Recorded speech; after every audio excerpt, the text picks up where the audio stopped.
Well, good morning. In the last class, you will recall I told you in a thrust chamber of a liquid propellant rocket, the mixture ratio is not distributed uniformly. Why was it we told this? We said maybe fuel is used for cooling, or you could have barrier cooling. We said in some injectors like shower head, the droplets travel straight into the chamber from the injector, whereas in some cases it is given an orientation. Therefore, it is really difficult to determine the performance of a chamber, for the simple reason in the earlier classes we also told, if I say something like C star as a function of mixture ratio, we always operate it in the fuel rich region. Let us say this is stoichiometry, we have maximum C star in the fuel rich region. Maybe I would choose a injection mixture ratio, that means I inject some mass of fuel, maybe flow rate in kilograms per second, I inject some oxidizer m dot O into it, and the mixture ratio I get at injection, let me call it at nominal or injection at O, let us say, is equal to m dot O divided by m dot F, and I would like the C star to be maximum. Therefore, maybe I adopt this as the mixture ratio, I call this as mixture ratio corresponding to injection. But what is it we found? We found that the mixture ratio here would be different, mixture ratio here would be different, and it would be different at the different places.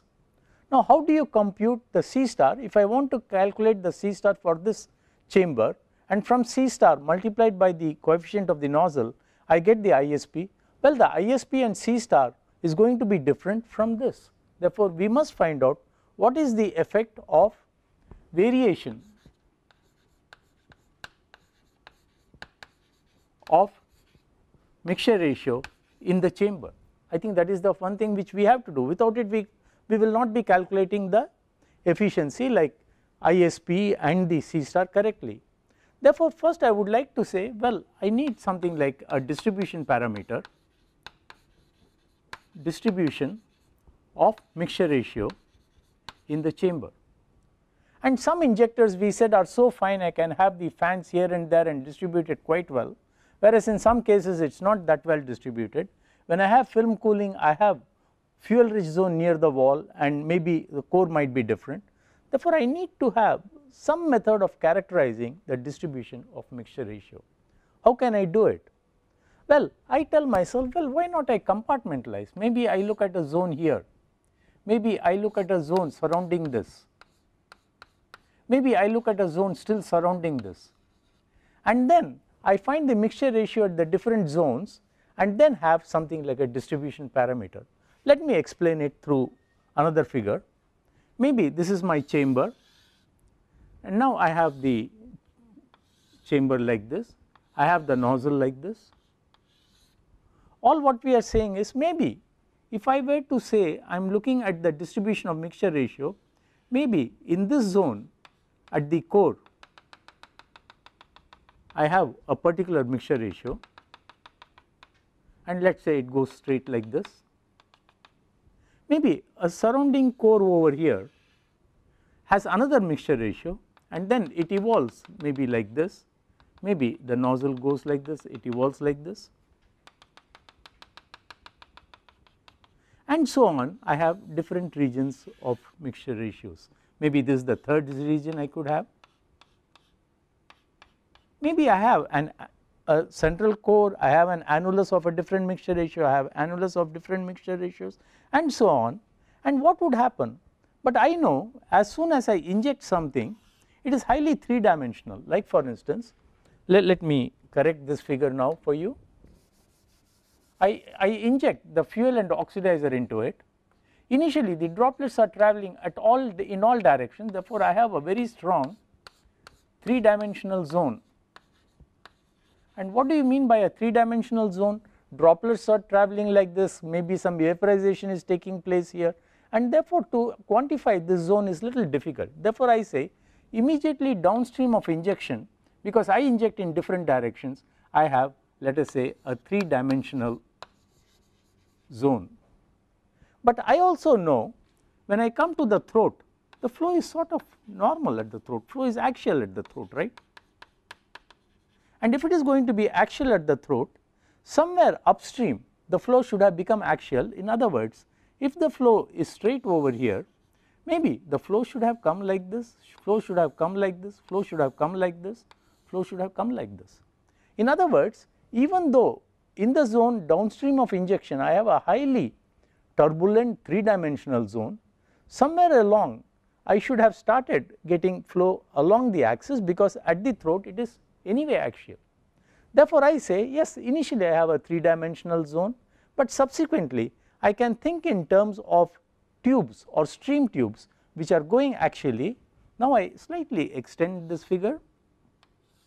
I say this is my injector over here. I have initially a zone wherein the 3-dimensional flow takes place, and thereafter, since the flow at the throat is one dimensional, I have something like tubes or something like stream tubes.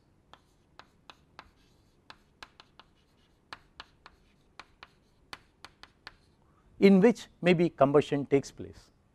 Now, a rocket chamber is not that long, therefore, I do not have sufficient length for one stream tube to get affected by the second stream tube, because it takes some time for fully developed turbulent to affect itself, and therefore, I can say in each of these small stream tubes, I can construct as many stream tubes as I like.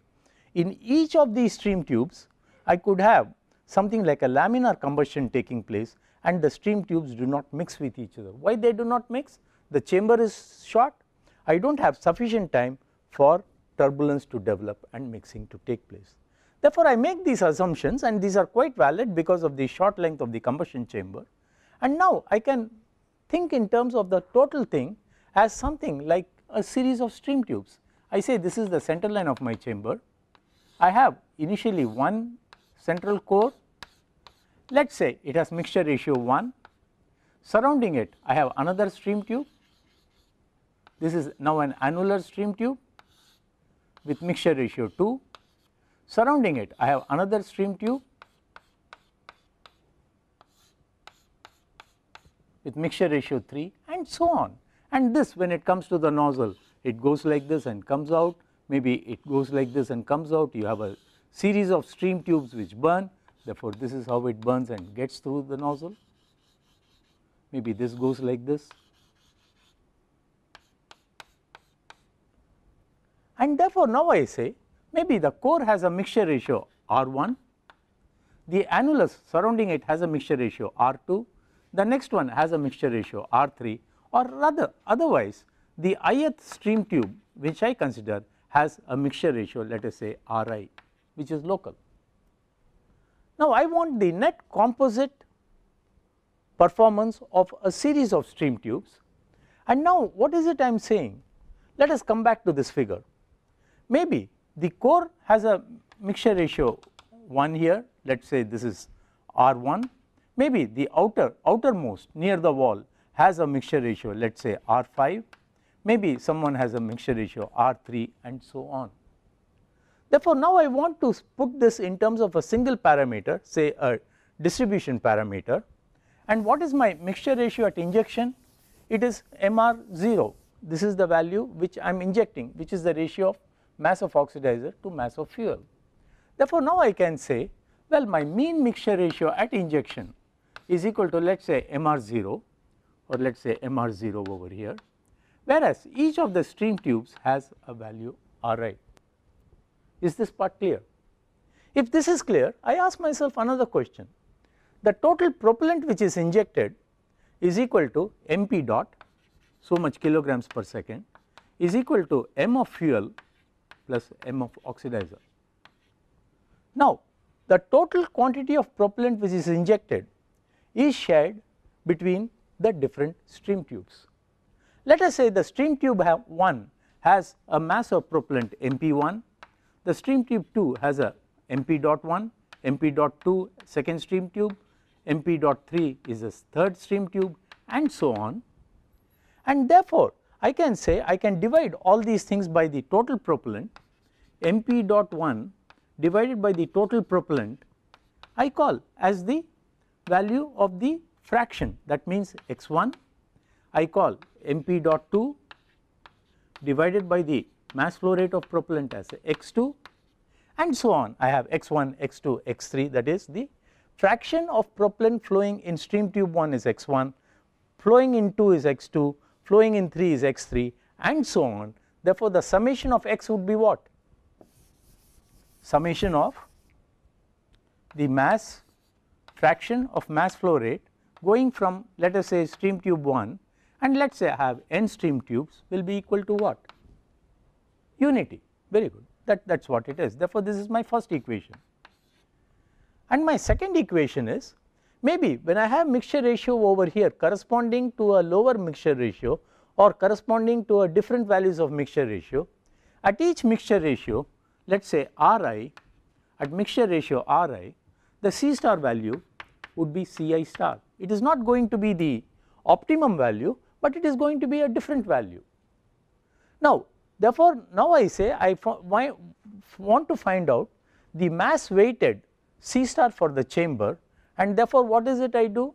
I say I have Xi in the ith stream tube, in the ith stream tube I have Xi C star, and therefore, the net mass weighted value of C star goes from 1 to n, where Xi is the mass fraction in stream tube I, Ci is the value, Ci star is the value of the characteristic velocity in that particular stream tube. Now, this is going to be, instead of getting the value corresponding to this, let us say the value which I get corresponding to MRO, that is the mean mixture ratio,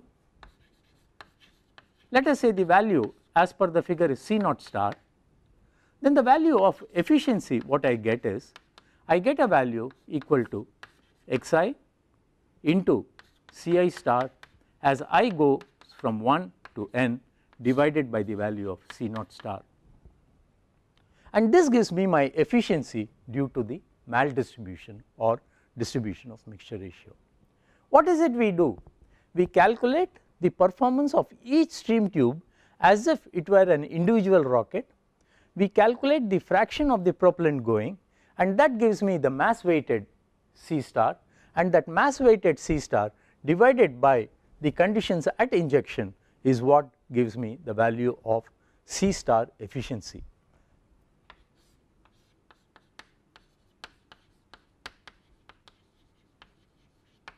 Okay? I think this concept is important.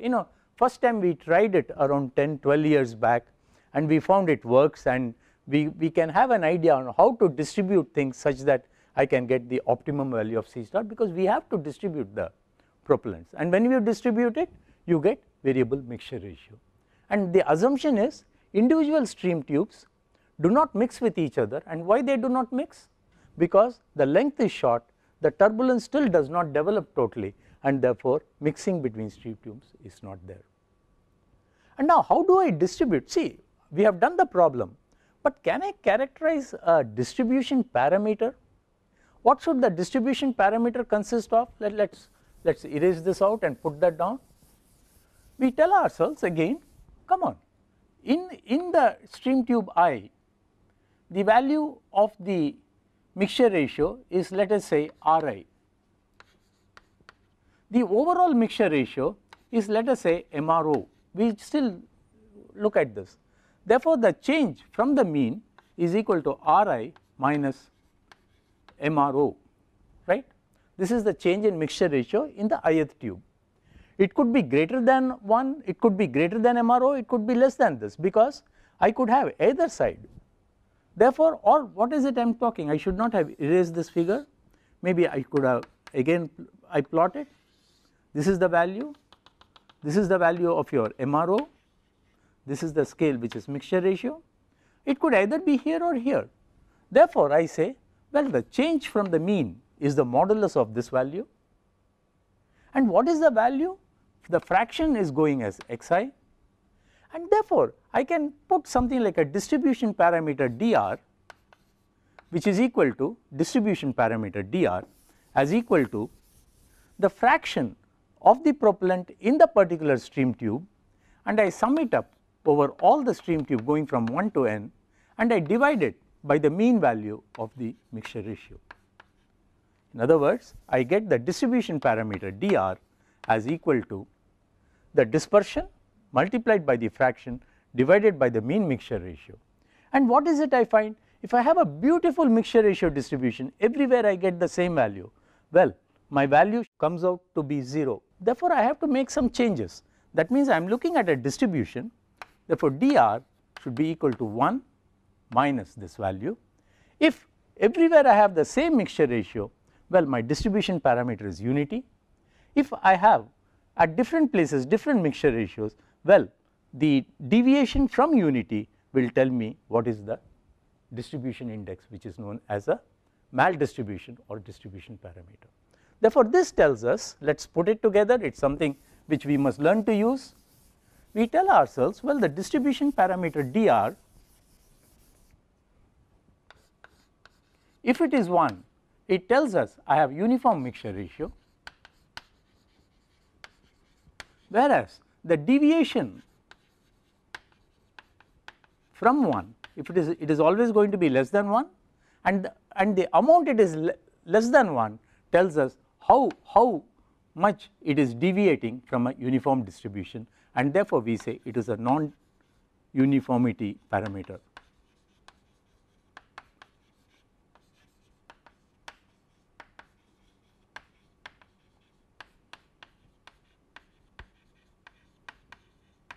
Right. Now, I would like to again revisit the problem what we had. We told ourselves eta c star is equal to sum of the xi's into ci star, and this value we expect it to be less than c naught star, and therefore eta c star will be less than 1. Therefore, there is no way it can be greater unless your mean is something wrong, you have decided the mean for a lower value, and then if you operate this I could have a higher value, otherwise it is not possible. How does eta star depend on dr? Well, I have, let's plot it out. I have the value of c star as a function of dr. When the distribution parameter is unity, I get the value corresponding to the maximum. As the distribution parameter decreases, my value falls down.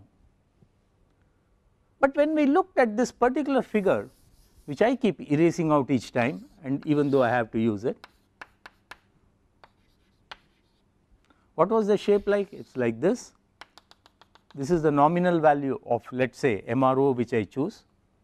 I find that the slope of this in the fuel rich region is somewhat steeper, in the oxidizer rich region or above the thing it is somewhat shallower, and therefore, if I increase the value of mixture ratio, I will get curves which go like this.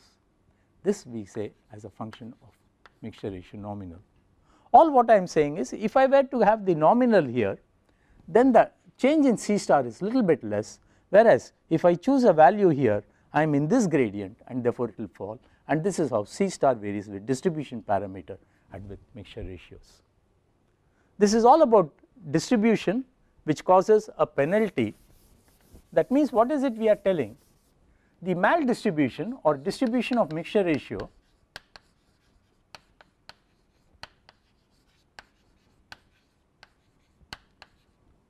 in the combustion chamber or thrust chamber is a cause of concern and leads to a penalty. And how do you qualify this penalty? In terms of efficiency, which is the real value of C star due to distribution divided by the value of C star at the nominal injection value. And how do you get this? Let us put it as C star net or C star equivalent, that you calculate from the C star corresponding to the individual stream tubes and the mass of propellant flowing through the stream tubes. I think I hope this is clear. Are there any questions on this? Because this is something which you will not find in textbooks, but this is something which we must understand, right? Can I restate your question? You want to know how to determine the distribution of mixture ratio. Well, you know the injector, type of injector you use. you know how it is forming droplets, you know the distribution of droplets at the head, you know what type of droplets of oxidizer and fuel are coming, because your concern is how do I estimate the value of, let us say, xi for each of the stream tubes and the value of Ci. Ci you know anyway, because you know how C star varies with mixture ratio. The only thing you need is what is the value of xi. You know, you can think in terms of a simple experiment. Let's think of it. And such experiments are known as patternization. That means you would like to study the pattern of the injector. What you do is you have an injector over here. Let's say the injector is like this. I have a series of these injector holes which are there. Let's say it is either coaxial, it is either impinging jet, whatever it is there. You have a series of holes. And what is it I do? I sort of simulate the oxidizer by a particular fluid, simulate the fuel by another fluid, and now I pass the fluid through this injector, maybe at ambient conditions or hold the chamber under pressurized condition. I put a series of test tubes here. I put a series of test tubes all along, a little bit away in the 3-dimensional zone, and now I collect the mass of the fuel, mass of the oxidizer at the different places. That means I can study the pattern formed by the injector, and this is what is used to calculate the xi dot. And once you know xi dot, I can find out the non-uniformity parameter and the efficiency due to the non-uniformity. Now I go to the next, are there any other problems we could have? Let us quickly go through the next one, and next one is somewhat little more challenging. What is it? Again I pose the same problem again. I have the chamber, thrust chamber. I inject, let us say, mass of fuel at a particular flow rate kg per second, mass of oxidizer at a certain rate into it. And these are both as liquid propellants I am injecting. But what really reacts is not liquid and liquid does not react with liquid. What happens? I form droplets, the droplets have to evaporate, the vapor has to mix and burn. Therefore, what will react is mass of the vapor formed from the liquid fuel, let us say MVF, and we say m dot of oxidizer, m dot vapor of the oxidizer. Let us make this even clearer. Instead of using this symbol, I say out of liquid fuel which is sent over here, maybe the chamber is such that not everything evaporates, and everything, if it comes and evaporates here, you are losing something. Maybe it must evaporate in the zone for combustion. We say m dot f of the liquid fuel which is injected, only a certain portion evaporates. Instead of using this symbol, I use this symbol. I say out of the oxidizer, liquid oxidizer, only a certain fraction evaporates. Because my chamber, I cannot keep on increasing the chamber to infinity to make sure everything evaporates and everything burns. Therefore, it is quite possible that not all the fuel which is injected vaporizes, not all the oxidizer which is injected. Maybe just after this I cover this, I will go and tell you what is the time taken for things to evaporate. Let us do that exercise also. Now, if I have to calculate that, how do I do it?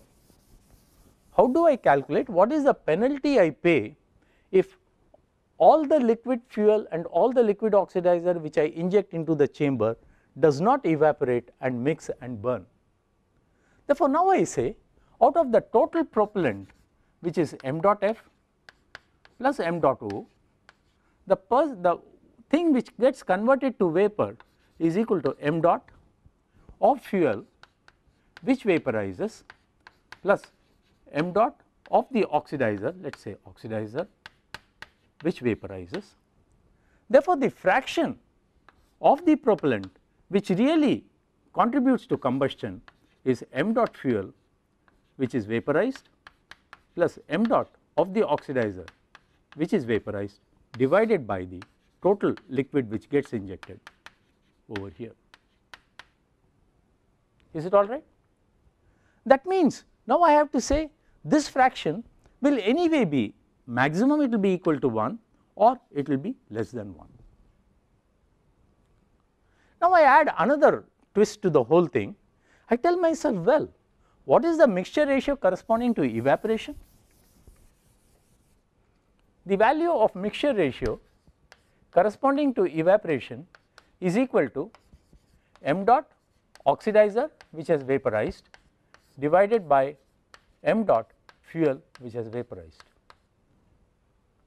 Now, what is the value of mixture ratio at injection is equal to m dot oxidizer which is injected over here, whatever is injected, now I say oxidizer, divided by m dot fuel which is injected, and this is going to be different from this. And what is going to happen? Let me replot that figure. This figure is a very crucial figure because I keep on using it. We say, well, it is like this and goes like this. This corresponds to maybe injection. I say MR corresponding to injection, which is what is over here.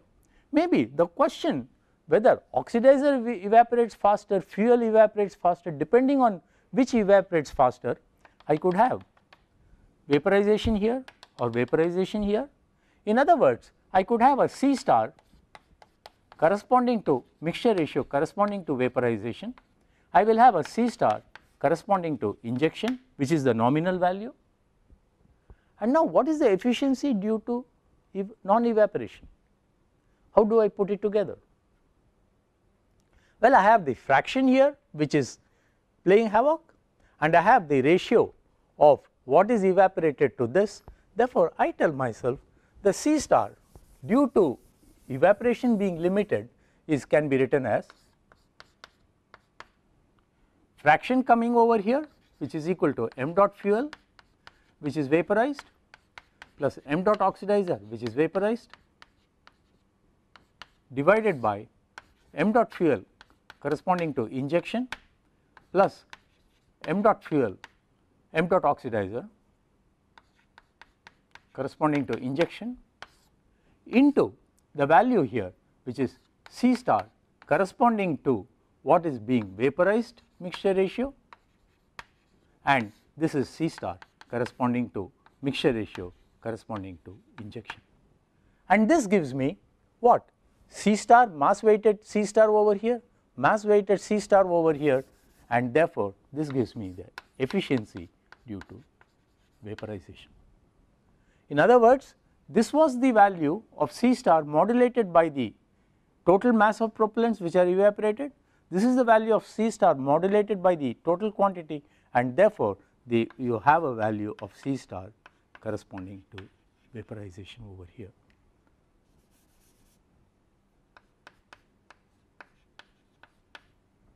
And in this term, I find this will be always less than 1.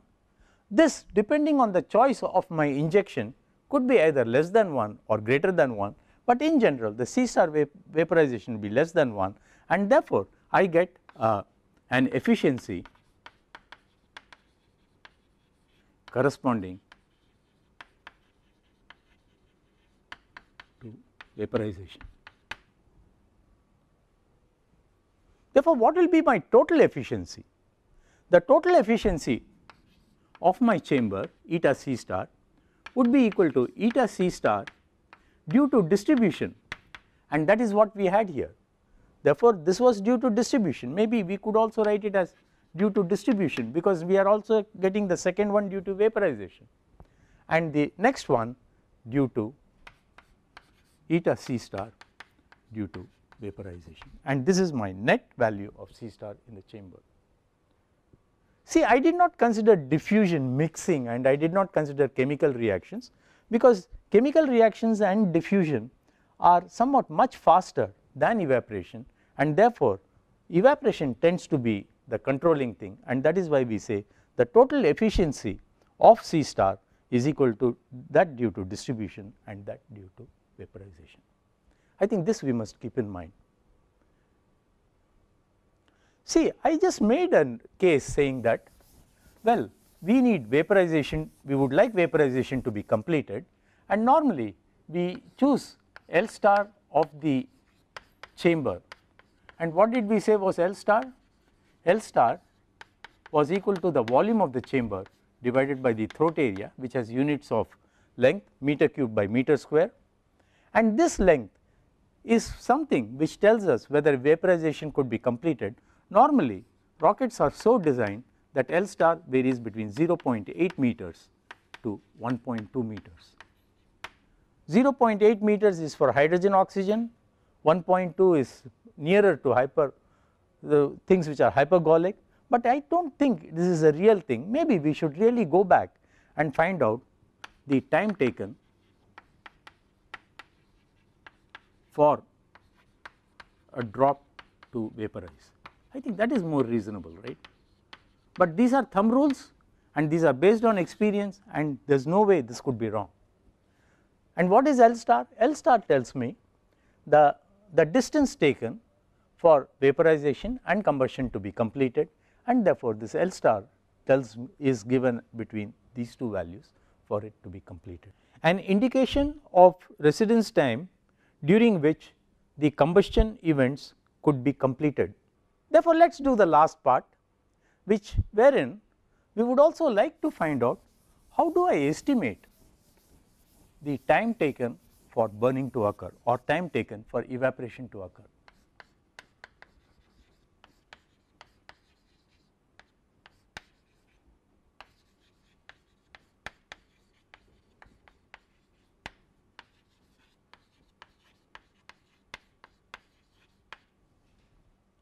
Now, I introduce the word droplet. I have a series of droplets which are produced by the injector. I say that the mean droplet size is, let us say, d. I want to find out what is the time taken for the droplet to vaporize. So, immediately I tell myself, well, the mass of the droplet is equal to, let us assume the droplet is spherical, therefore, I have pi into d cube by 6, 4 upon 3 pi r cubed, or pi d cubed by 6 is the volume.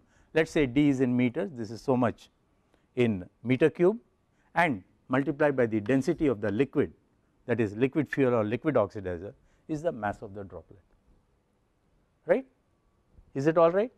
Volume multiplied by the density. Now, I want to find out the rate of evaporation. I say dm by dt is due to density is a constant, the diameter of the droplet changes, therefore, I get 3 pi d square divided by 6 into the density into dd by dt. This tells me how the droplet diameter changes with time. But we must also keep in mind, let us keep the physics clear. The droplet vaporizes at the surface, therefore, it should have something to do with the surface area. And what is surface area of a sphere of diameter d? It is something like pi d square. Therefore, I rather look at pi d squared, that is d squared by dt, rather than dd by dt. I think for anything to evaporate, since it is happening at the surface, I am more interested in the variation of d squared rather than d. Therefore, let us convert it to this parameter, d square parameter. I can write therefore dm by dt, which is equal to m dot of the droplet, is equal to, I have pi d divided by 4 into d of d square divided by dt. What did I do? I brought one d here, it becomes dd square, but d of dd square is 2d, therefore, another 2 should come here, therefore, I should divide it by 2 and I get the value of pi d by 4 d by dt square. Now, let us do this, 2 d square comes here and I get 2 and 2 get cancelled, and I get back the value of 2 over here. Let us say this is my equation 1, but I want to find out what this value is. Therefore, let us picture in our mind, I have a droplet, let us say of diameter d, fuel droplet of diameter d. Let us say that the radius of the droplet also we will keep in mind, that is r is the value, maybe rs at the distance of the surface. And how does a droplet evaporate? Why should it evaporate in the first place? At the surface of the droplet, maybe I have high value of concentration of the fuel. Far from the droplet, I have only oxidizer, because what is it I am considering? I am considering the evaporation of a droplet in an oxidizing medium. Let us say I have a diesel droplet in air. Therefore, why should diesel droplet evaporate? I have a higher concentration of diesel here, I have a very low concentration of here. Because of the concentration gradient, I have the fuel migrating. Therefore, in other words, I am now interested in something like a mass fraction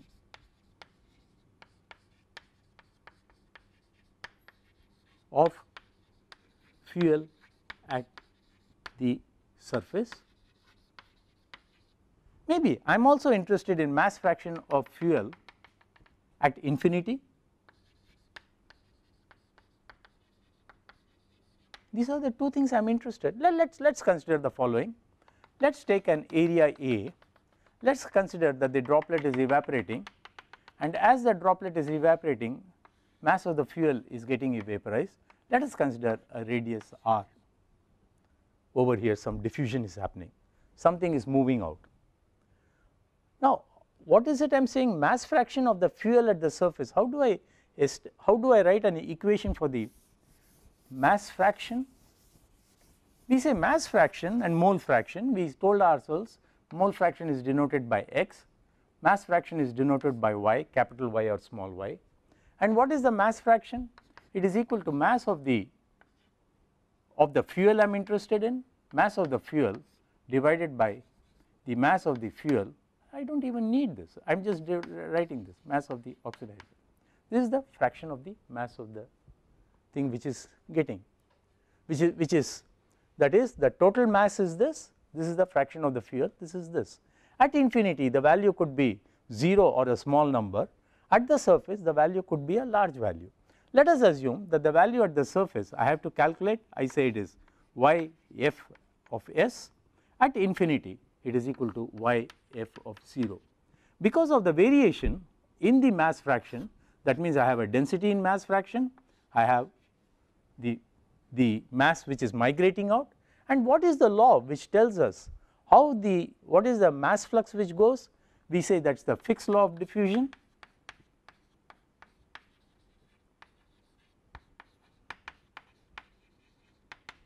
In case some of you are little bit rusted on this, all what we say is we have heat conduction equation. What does heat conduction equation tell you? That the heat flux is equal to something like a Fourier law, k into the temperature gradient dt by dx. And similarly, if I were to write an equation for mass flux, it is equal to maybe the diffusion coefficient of the particular medium which is going in this, let us say fuel, diffusion coefficient of fuel in oxidizer or fuel in oxygen or fuel in oxidizer into, let us say, the value of the gradient over here. But you will also recall that the equation which is given for diffusion is given in terms of concentration gradient. Now I am writing as a terms of mass fraction. Therefore, let's clarify what the unit should be. The diffusion coefficient, since its concentration, we use the diffusion coefficient, and the unit is meter square by second. The mass flux is equal to kilogram per meter square second. Well, concentration has no units because it is a fraction. No, here mass fraction has no units, and therefore the unit is 1 over meter. And therefore, now if I have to have the same units, I must multiply it by the density which has units of kilogram per meter cube. And therefore, now what happens is I have meter square, kilogram per meter square second is what I get over here. Therefore, in terms of concentration, Fick's law of diffusion says mass flux at any distance is equal to the diffusion coefficient of the particular substance in the medium multiplied by the density of the medium at that particular point divided by this. This is the Fick's law. I have to use this law because I want to find out the rate at which it is going. Therefore, let us now write out the equation.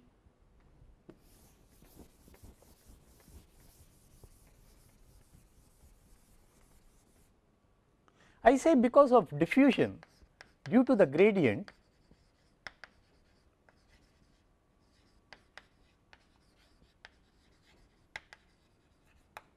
I have minus diffusion coefficient of fuel in oxygen multiplied by the density. And what is the density?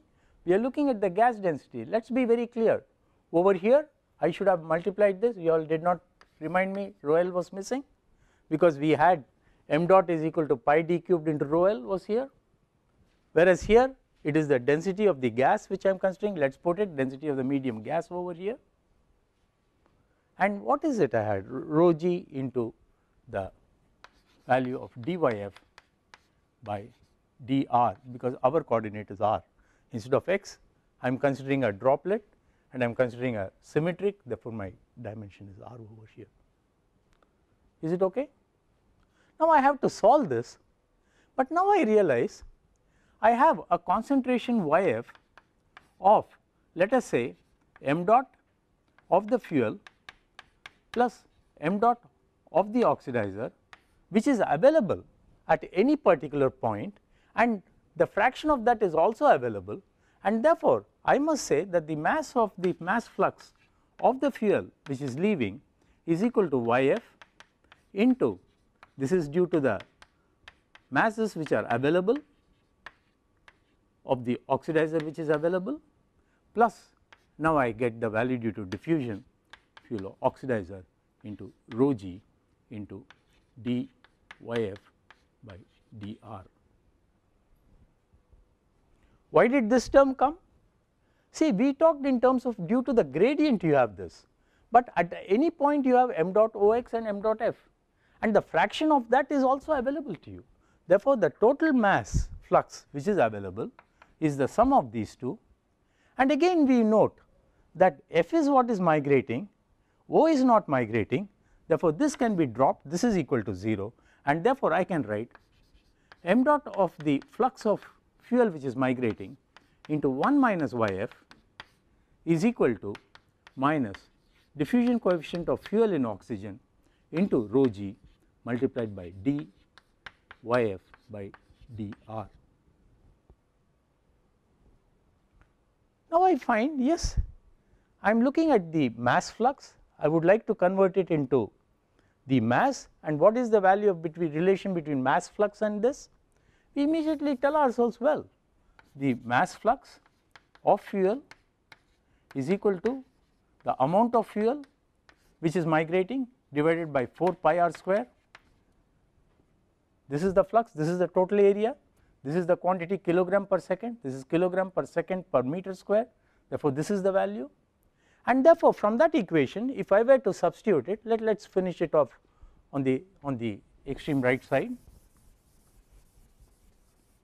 I now get the value of m dot of the fuel which is leaving into 4 pi r square, no, divided by 4 pi r square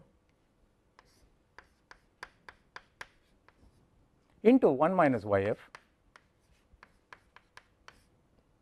is equal to minus diffusion coefficient of the fuel in oxygen multiplied by the density of the gases into dyf by dr. I play with this equation a little bit, I simplify it, and now I say dyf by dr is equal to minus, if you please be careful, let us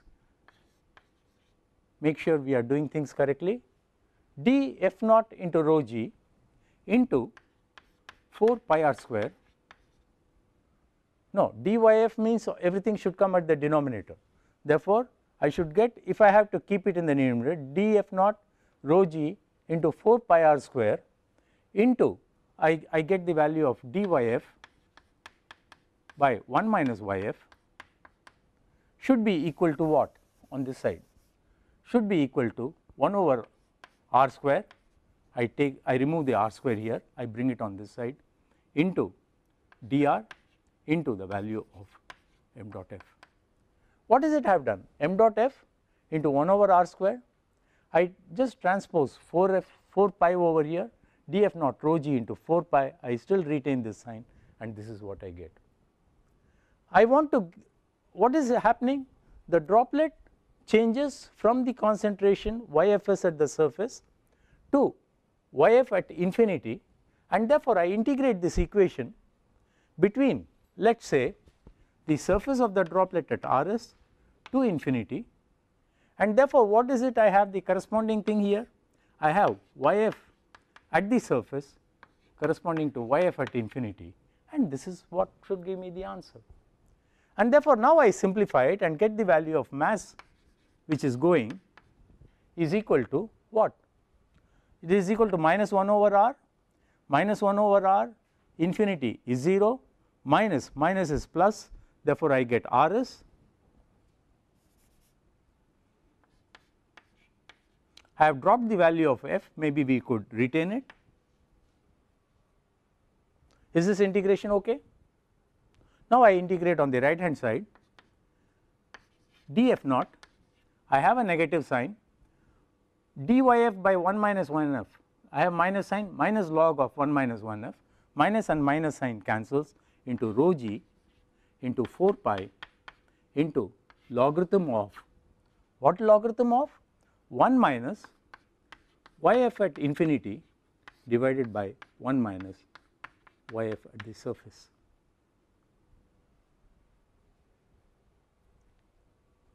Is it all right? This is the value of the mass which is leaving, but the mass which is leaving we always saw, we already saw it is equal to pi d by 4 into d squared by dt, and therefore, I can substitute it in that particular relation, and if I were to do so, what is it I get? Let us substitute the value of m dot f is equal to pi d divided by 4 into d of d square divided by dt into rho l is now equal to, I have to get the value of Rs over here,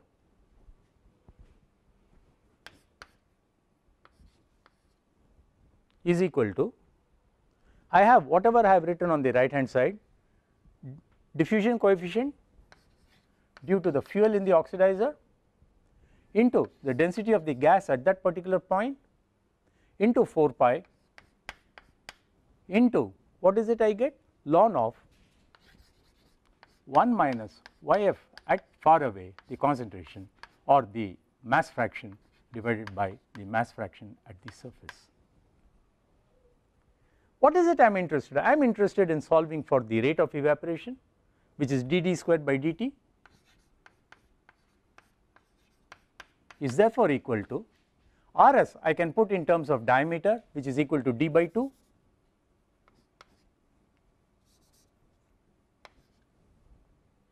and therefore, what is it I get? I get this d and this d cancels, pi and pi get cancels, I get 4 4s are 16, therefore, it becomes 8 diffusion coefficient of fuel in oxygen into rho g by rho l into, I get ln of 1 minus yf at infinity divided by 1 of the mass fraction at the surface. All other terms have gone, and this particular value dd square, now when I look at this expression, well, the diffusion coefficient depends on the type of fuel, type of oxidizer, and therefore, for a given combination at a given mixture ratio, this is a constant, density cannot change much, density of the liquid is constant. I am just talking of these two parameters. Let us put this together. I have a term 1 minus the mass fraction of fuel at far away minus 1 minus y of mass fraction at the surface. Supposing I were to define a term b, I just say a term b, which I call as equal to mass fraction at the surface minus mass fraction at infinity divided by 1 minus the mass fraction at the surface, and I call this as something, at the surface minus infinity is something which transported, I call this as a transport number,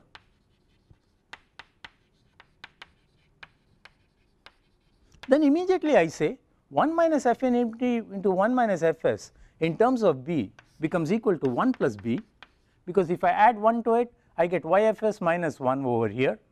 I therefore can write the expression as equal to the value of, I can write this particular expression as equal to 8 diffusion coefficient of fuel in oxygen rho g by rho l into ln of 1 plus the transport number, and this is the rate of evaporation.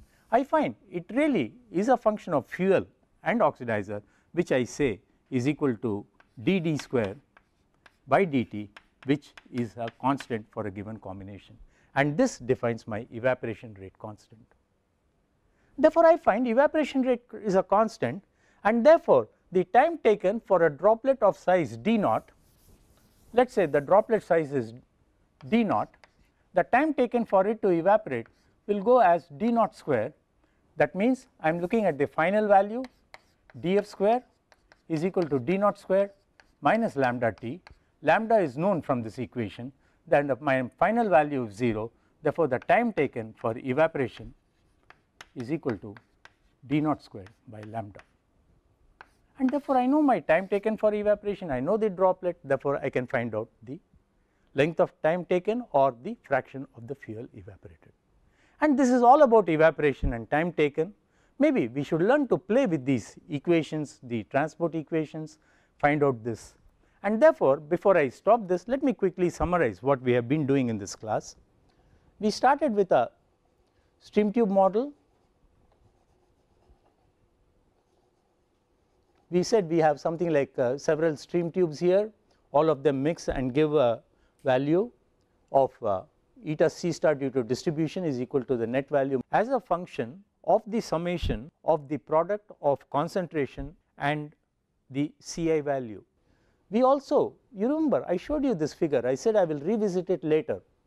When you have more or less different values, different distributions, you find that the C star, if the distribution is very erratic, it falls rapidly, otherwise it changes to different values of mixture ratios. In this case, it so happened in this experimental engine, the peak value was about the same, but normally we would expect a lower value of C star as the percentage of film cooling increases.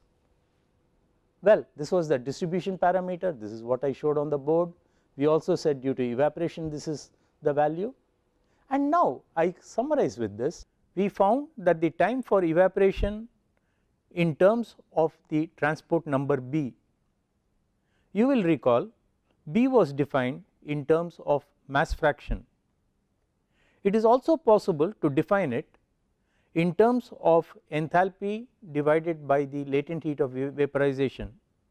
The enthalpy, we define it as the difference in enthalpy between the hot gas temperature and the boiling temperature of the liquid, and therefore, B becomes this enthalpy difference divided by the latent heat of vaporization of the liquid fuel. In this expression, lambda is the latent heat of vaporization and not the evaporation rate constant. And the time taken for vaporization typically for a 100 micron droplet is around 10 of milliseconds. We can talk in terms of mixing time as equal to the diffusion coefficient divided by velocity, meter square by second by meter per second. This is much lower than vaporization time, and chemical reaction time is something like the a characteristic time, like let us say the diffusion term divided by the laminar flame velocity square, which is again much smaller than this, and therefore, vaporization essentially controls this, and we know how to take care of vaporization to get the C star value. I think I will complete the remaining portions in the next class, but this is what we did in the class today. Right. Thank you then.